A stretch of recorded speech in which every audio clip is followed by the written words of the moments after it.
Hi everyone, आप सभी का एक बार फिर से एजुकेशनल चैनल में स्वागत है। और आज की वीडियो में हम आपके साथ डिस्कस करने जा रहे हैं यूजीसी नेट के जो एग्ज़ाम हैं और उस एग्ज़ाम में पीएचडी के लिए कितना मिनिमम स्कोर लाना रिजर्व कैटेगरी के लिए, ओबीसी के लिए, एससी एसटी के लिए आवश्यक है, जिससे कि वो कैटेगरी 3 यानी पीएचडी के लिए क्वालिफाई हो जाएं।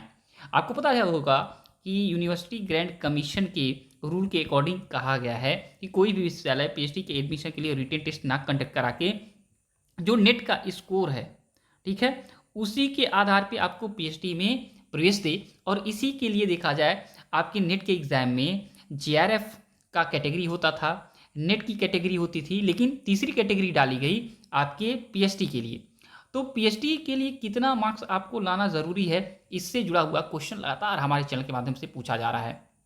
तो आज की वीडियो में देखा जाए तो आपको बिल्कुल हम जेन्युइन इन्फॉर्मेशन देने वाले हैं, क्योंकि सीएसआईआर नेट के रिजल्ट आने के बाद जो कैटेगरी 3 है उसके बारे में इंफॉर्मेशन हम आपको दे रहे हैं, जो कि निश्चित तौर पे आपके यूजीसी नेट पे लागू होने वाला है। आपको बता दें कि आपके सीएसआईआर नेट का जो एग्ज़ाम होता है उसमें मैक्सिमम मार्क्स होता है आपका 200 का। और यहाँ पे जो अनरिजर्व कैटेगरी के स्टूडेंट हैं, जो लोग ओबीसी के हैं, उनका जब रिजल्ट आया है तो 33% जो मिनिमम स्कोर है, 33% से ऊपर देखा जाए जिसका भी स्कोर रहा है, वो लोग पीएचडी के लिए क्वालिफाई हो गए हैं आपके जनरल के और ओबीसी के। यानी कि 66 नंबर यानी 66 नंबर पे 33% पे उनका पीएचडी के लिए जो कैटेगरी है उस कैटेगरी में वो लोग देखा जाए क्वालिफाई हुए हैं। और जिन लोगों का देखा जाए एससी कैटेगरी है, एसटी कैटेगरी है, पीडब्ल्यूडी कैटेगरी है, उनका 25% भी देखा जाए पीएचडी के लिए क्वालिफाई यहाँ पे एस्पिरेंट्स कर गए हैं। यानी कि 200 मार्क्स का अगर 25% देखेंगे तो 50 मार्क्स, तो 50 मार्क्स पे एससी एसटी पीडब्ल्यूडी के जो कैंडिडेट्स हैं उन्होंने पीएचडी कैटेगरी के लिए क्वालिफाई किया है। और आपको पता होगा कि ये स्कोर 1 ईयर के लिए वैलिड होगा, यानी 1 साल तक आपका स्कोर किसी भी भारत के अंतर्गत संचालित होने वाले विश्वविद्यालयों में, आप केंद्रीय विश्वविद्यालय है चाहे राज्य विश्वविद्यालय है, आप इसमें आपके स्कोर का उपयोग कर सकते हैं, फॉर्म भर सकते हैं। और इसी के आधार पे आपको शॉर्ट लिस्टेड किया जाएगा इंटरव्यू राउंड के लिए, क्योंकि रिटन टेस्ट देखा जाए यूजीसी के द्वारा कंडक्ट कराने की बात जो पहले होती थी विश्वविद्यालयों के द्वारा उसको रोक दिया गया है। कहा गया है कंडक्ट नहीं होगा रिटन टेस्ट, और सिर्फ विश्वविद्यालय जो हैं वो नेट के स्कोर के आधार पर पीएचडी में प्रवेश दीजिए। तो ये चीज़ हो गई, तो 1 साल के लिए आपका स्कोर वैलिड रहेगा।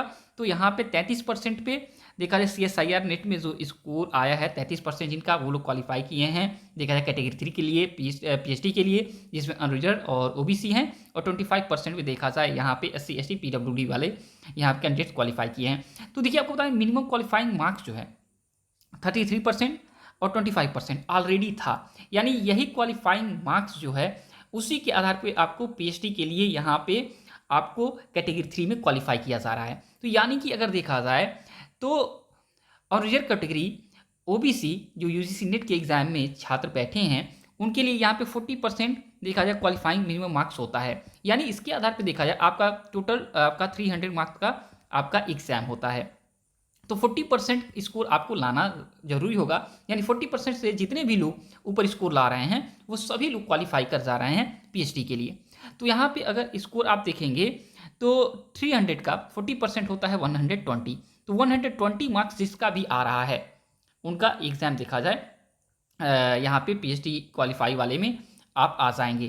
तो ये सीएसआईआर नेट का जो जून का रिजल्ट आया है उसी के आधार पे हम आपको बता रहे हैं, क्योंकि रिजल्ट इनका डिक्लेयर हो गया और इसी के आधार पर पीएचडी कैटेगरी के लिए क्वालिफाई किया गया है।